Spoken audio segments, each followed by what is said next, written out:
సత్యం కోసం స్కూల్కి వెళ్లి సుగుణమ్మని చింటూని చూసేసిన బాలు మనోజ్ షోరూమ్ని సీజ్ చేసిన జీఎస్టీ డిపార్ట్మెంట్ ఆఫీసర్స్ షాక్లో రోహిణి.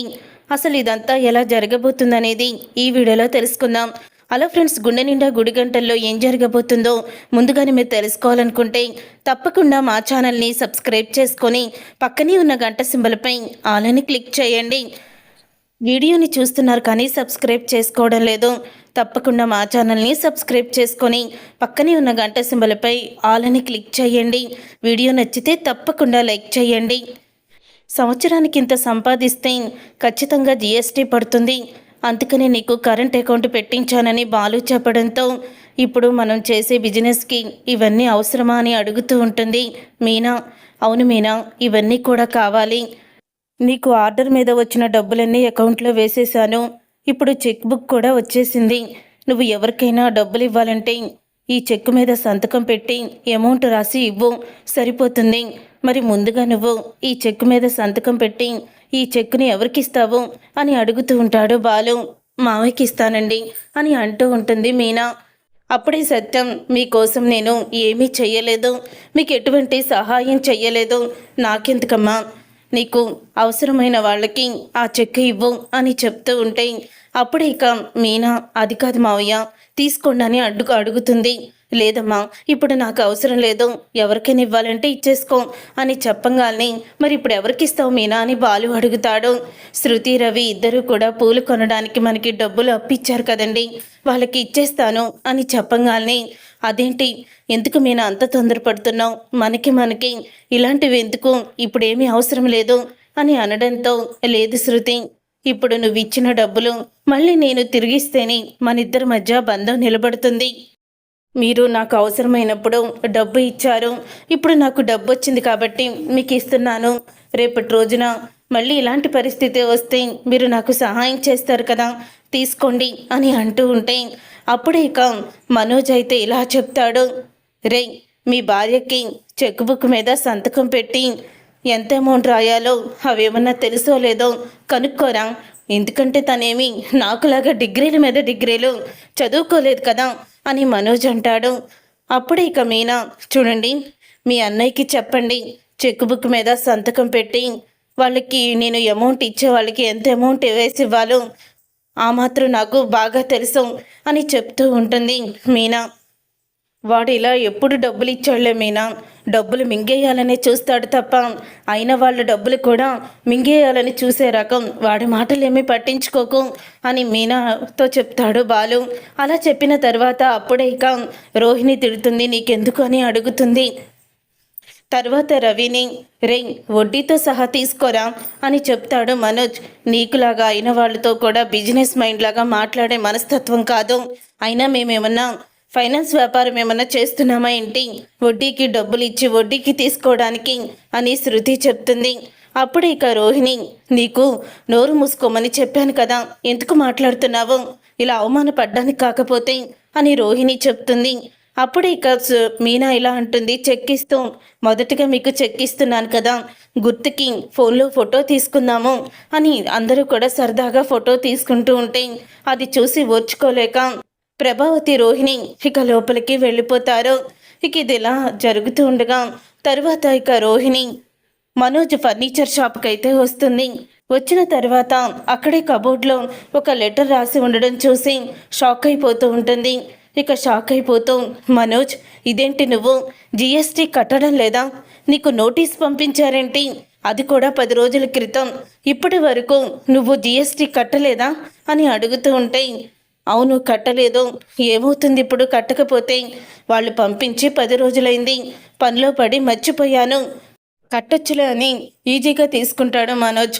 అంత ఈజీగా తీసుకుంటున్నావేంటి మనోజ్, నీకు అసలు ఏం అర్థం కావడం లేదా, జిఎస్టీ కట్టకపోతే వాళ్ళు నోటీస్ పంపించాక కూడా నువ్వు స్పందించకపోతే తర్వాత మనకి చాలా సమస్యలు వస్తాయి, ముందు నువ్వు వెళ్ళి ఆఫీస్కి వెళ్ళి వాళ్ళతో కలిసి మాట్లాడు, లేకపోతే మనం సమస్యను ఎదుర్కోవాల్సి వస్తుంది అని చెప్తూ ఉంటుంది రోహిణి.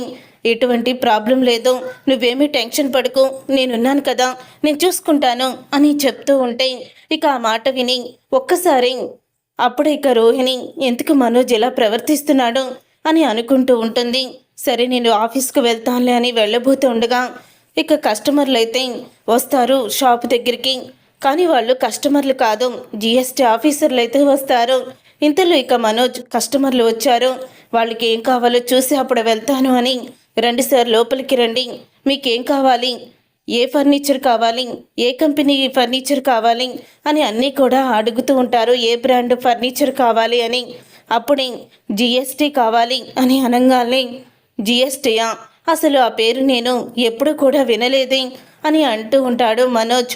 జిఎస్టీ అంటే అది బ్రాండ్ పేరు కాదు, నువ్వు కట్టవలసిన జిఎస్టీ మాకు కావాలి. జిఎస్టీ కట్టకుండా నోటీసులు పంపించడం కూడా స్పందించకుండా అసలు నువ్వేమనుకుంటున్నావు, అందుకని మేము నీ దగ్గరికి వచ్చాము. నీకు నోటీసులు పంపి 10 రోజులైంది, ఇప్పటి వరకు నువ్వు జిఎస్టీ కట్టలేదు, నోటీస్ పంపితే దానికి రెస్పాండే లేదు, అసలు ఏమనుకున్నావు నువ్వు అని అడుగుతారు. సారీ సార్, ఏదో పర్సనల్ ఇష్యూ వల్ల నేను కట్టలేకపోయాను, కట్టేస్తాను అని చెప్తూ ఉంటాడు మనోజ్. ఏంటి అంటే నీ పర్సనల్ విషయాలు అయితే మాకెందుకు, మాకు అవసరం లేదు, నువ్వు జిఎస్టీ కట్టావో లేదో చూసుకోవడమే మా డ్యూటీ, నువ్వు కట్టలేదు కదా అని అంటూ ఉంటే, సార్ నాకు తెలుసు సార్ జిఎస్టీ కట్టాలని, ఇదిగో నేను డిగ్రీల మీద డిగ్రీలు 3 డిగ్రీలు చేశాను, నాకు మొత్తం తెలుసు, కానీ పర్సనల్ ప్రాబ్లం అని చెప్తున్నాను కదా అని అంటూ ఉంటే, చదువుకోలేని వాళ్ళైతే ఇవన్నీ తెలియదు అనుకోవచ్చు, నువ్వు డిగ్రీల మీద డిగ్రీలు చదివావు, జిఎస్టీ కట్టాలని తెలీదా, ఎన్ని ప్రాబ్లమ్స్ ఉన్నా ఇది కట్టాలని తెలుసు కదా, ఎందుకు ఇలా చేశావు, అందుకని నువ్వు చేసిన దానికి ఇప్పుడు నీ షాపు సీజ్ చేస్తున్నాము, మీ వర్కర్స్ అందరినీ మీరు కూడా బయటికి వెళ్ళిపోతే షాపు సీజ్ చేస్తాము, జిఎస్టీ కట్టిన తర్వాత అప్పుడు మీ షాపు మొత్తం తర్వాత ఓపెన్ చేస్తామని వాళ్ళైతే చెప్తారు. అది విని రోహిణి మనోజ్ అందరూ షాక్ అయిపోతూ ఉంటారు. అప్పుడే ఇక రోహిణి దగ్గరికి వచ్చి, సార్ ప్రాబ్లం సార్, మేము ఒకరికి 30 లక్షలు ఇచ్చి మోసపోయాము, వాళ్ళు మా దగ్గర 30 లక్షలు తీసుకొని పారిపోయారు, అందుకని ఆ సమస్య ఉండడం వల్లే మనోజ్ జిఎస్టీ కట్టలేదు, నేను మనోజ్ భార్యను సార్, దయచేసి మాకు టైం ఇవ్వండి, మేము వెంటనే జిఎస్టీ కట్టేస్తాము అని వాళ్ళని బ్రతిమలాడుతుంది. చాలాసేపు బ్రతిమలాడడంతో ఇక వాళ్ళు కూడా రోహిణిని చూసి, సరే అమ్మా, ఏదో మీరు 30 లక్షలు మోసపోయామని చెప్తున్నారు కదా, అందుకని మీకు కూడా నేను ఒక టైం అంటూ ఇస్తాను అని వాళ్ళైతే అనడంతో, సార్ మాకు 2 డేస్ ఇవ్వండి, డబ్బులు కట్టేస్తాము అని అడుగుతుంది రోహిణి. 2 డేస్ కాదమ్మా, 1 డేలోనే మీరు ఆ డబ్బులన్నీ కూడా కట్టాలి, లేకపోతే రేపు ఇదే టయానికి వచ్చి మొత్తం సీజ్ చేస్తాము అని చెప్పి వాళ్ళు వెళ్ళిపోతారు. అలా వెళ్ళిపోయిన తర్వాత వర్కర్స్ అందరూ వీళ్ళ వైపే చూస్తూ ఉంటే వీళ్ళు చూసి తల దించేసుకుంటారు, ఇక ఏమీ మాట్లాడలేకపోతారు. అప్పుడే మనోజ్ అర్థం చేసుకొని, రోహిణి నువ్వు చెప్పింది నిజమే, ఇది పెద్ద సమస్యలాగే మారేలా ఉంది, నన్ను క్షమించు రోహిణి అని చెప్తాడు మనోజ్. ఇప్పటికైనా జిఎస్టీ కట్టాలి మనోజ్ అని రోహిణి అనడంతో, ఇప్పటికిప్పుడు అంత డబ్బు ఎక్కడి నుంచి తీసుకొస్తాము అని అంటూ ఉంటాడు మనోజ్. నేను అలాగా చూస్తానులే, నువ్వేమీ కంగారు పడుకో అని రోహిణి అయితే మనోజ్కి ఆ డబ్బులు తీసుకొస్తానని చెప్తుంది. ఇక ఇదంతా జరుగుతుండగా సత్యం అయితే ఇక స్కూల్కి వెళ్తాడు. అప్పుడే క్యారేజీ తీసుకొని సత్యానికి అక్కడికి వెళ్తాడు. బాలు, అదేంటి నాన్న ఈరోజు సెలవన్నావు కదా, మరి ఈరోజు ఎందుకు వచ్చావు నువ్వు అని అడుగుతూ ఉంటే, రే ఈరోజు ఏదో డ్యూటీ ఉందని చెప్పారా, అందుకే వచ్చాను అని బాలుకి చెప్తాడు సత్యం.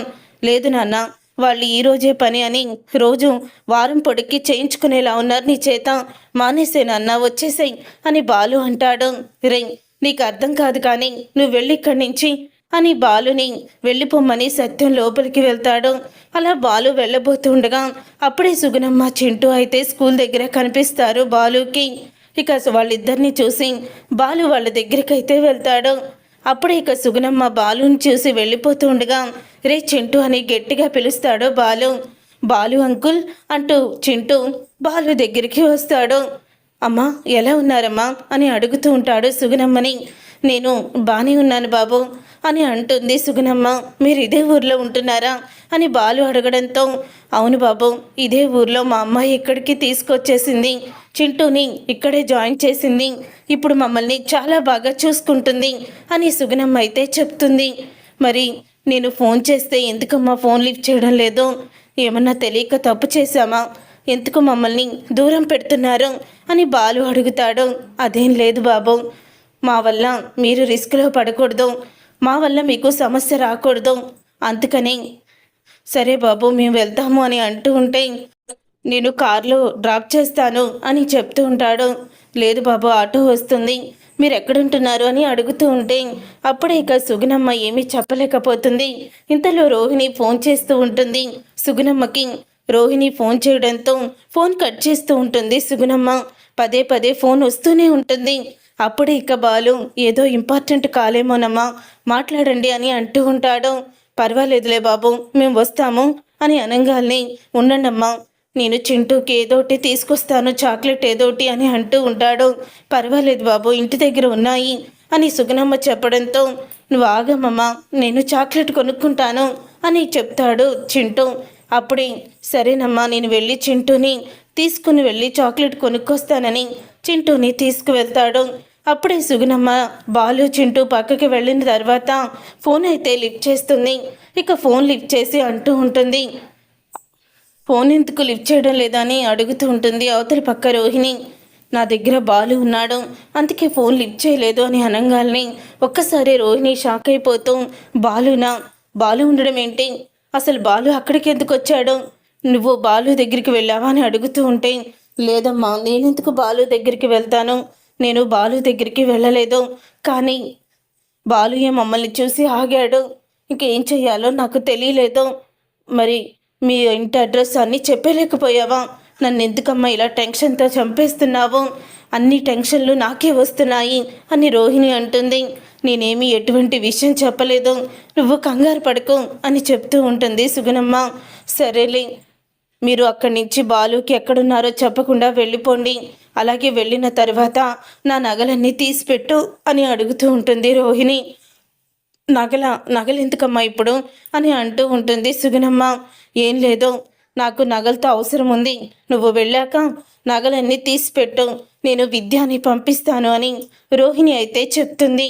అప్పుడే ఇక సుగుణమ్మ అసలు కళ్యాణికి నగలెందుకు, ఏం చేయబోతుందా నగలతో అని ఆలోచిస్తూ ఉంటుంది. ఇంతలో బాలు చింటూని తీసుకుని వస్తాడు. వచ్చిన తర్వాత రెండమ్మ డ్రాప్ చేస్తాను అంటే వద్దు బాబు నేను ఆటోలో వెళ్ళిపోతాను అని చెప్పి ఇక ఆటోలో వెళ్ళిపోతుంది. చింటూ ఈ స్కూల్లోనే జాయిన్ అయ్యాడు కదా, ఇక్కడికి వస్తాడని తెలిసింది, తర్వాత ఎలాగైనా వీళ్ళ గురించి తెలుసుకోవాలని బాలు అయితే అనుకుంటాడు. చూసారుగా ఫ్రెండ్స్, చింటూని సుగుణమ్మని చూసిన బాలుకి మళ్ళీ వాళ్ళ అమ్మ ఎవరో చింటూ వాళ్ళ అమ్మ ఎవరో అని కనుక్కోవాలని అనుకుంటాడు. మరి రాబోయే కథలో రోహిణి ఏ చింటూ కన్నతల్లన్న విషయాన్ని బాలునే కనిపెట్టుతాడా అనేది రాబోయే కథలో తెలుసుకుందాం. ఈ వీడియో మీకు నచ్చితే తప్పకుండా లైక్ చేసి ఛానల్ని సబ్స్క్రైబ్ చేసుకొని పక్కనే ఉన్న గంట సింబల్పై ఆలని క్లిక్ చేయండి.